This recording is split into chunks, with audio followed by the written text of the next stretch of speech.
Salut!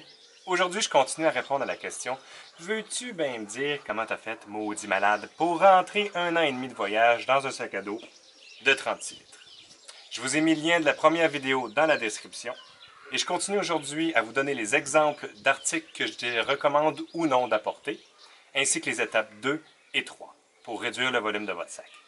Alors, le 5e article, le filet moustiquaire. Je vous dirais peut-être. Ça fait 6 mois que je voyage dans 5 pays de l'Afrique différents et j'ai pas encore eu besoin de l'utiliser, même pas une fois. Partout en Afrique, les gens savent l'importance d'avoir un filet moustiquaire pour se protéger de la malaria. Donc, dans n'importe quelle auberge de jeunesse, vous allez en retrouver. Malheureusement, pour l'avoir vécu personnellement et l'avoir vu sur des dizaines et des dizaines de personnes, la malaria, c'est quand même une maladie importante.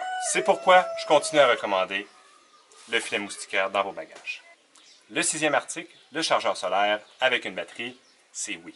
C'est probablement l'article qui m'a été le plus utile, surtout les autos, où la seule source d'énergie était le solaire.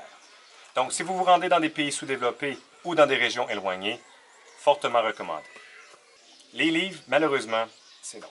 Oui, moi aussi, j'adore l'odeur du papier, puis j'aime ça aussi sentir les pages sous mes doigts, mais quand une liseuse électronique peut contenir plus de 3000 livres dans 20 par 13 cm, à moins de 200 grammes, moins de 100 piastres, on serait fou de s'en passer.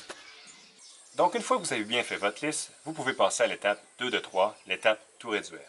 Pour tout réduire, vous devriez avoir tout en petit. Petit déodo, petit tube de pâte à dents, petit cadenas, petite quantité, des sacs de compression pour tout réduire, le plus possible. Pour vous aider, vous pouvez vous procurer des petites bouteilles ou des contenants comme ça, dans lesquels vous transférez vos crèmes ou vos liquides. Moi, j'ai ma crème solaire ici et mon savon liquide là-dedans. Vous devriez aussi éliminer tout ce qui est emballage, que ce soit plastique ou carton. Si vous avez besoin de protection, je recommande d'enrouler vos vêtements autour de l'article. Pour ce qui est des boîtes de médicaments, je découpe toujours les contours. Je garde seulement le côté anglophone parce que les compagnies aériennes nécessitent de pouvoir identifier le médicament à l'intérieur. Pour ce qui est des flacons de médicaments, souvent je vais combiner plusieurs médicaments dans le même flacon et je vais les séparer avec une ouate. Et on passe finalement à l'étape numéro 3, l'étape se procurer sur place. Dans toutes les villes importantes, vous allez pouvoir retrouver ce que vous avez vraiment besoin. Par exemple, le savon. Partout sur la planète, les gens se lavent.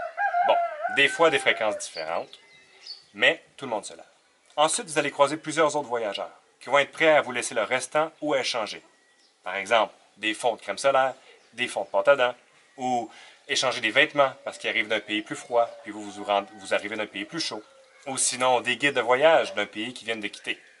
Et finalement, je peux vous garantir que vous allez réaliser qu'on peut facilement se passer de certains articles qui, au début, on avait classés dans la catégorie obligatoire à sa survie. C'est certain que je vais continuer à apprendre dans les prochains mois de voyage. Et peut-être que je vais devoir produire une 3e vidéo. Mais pour l'instant, je pense avoir fait le tour de tous les trucs et astuces que j'ai à vous donner. Je vous invite à poser vos questions en commentant cette vidéo ou en m'envoyant un courriel. Ça va me faire plaisir de répondre à vos questions. D'ici là, bye bye.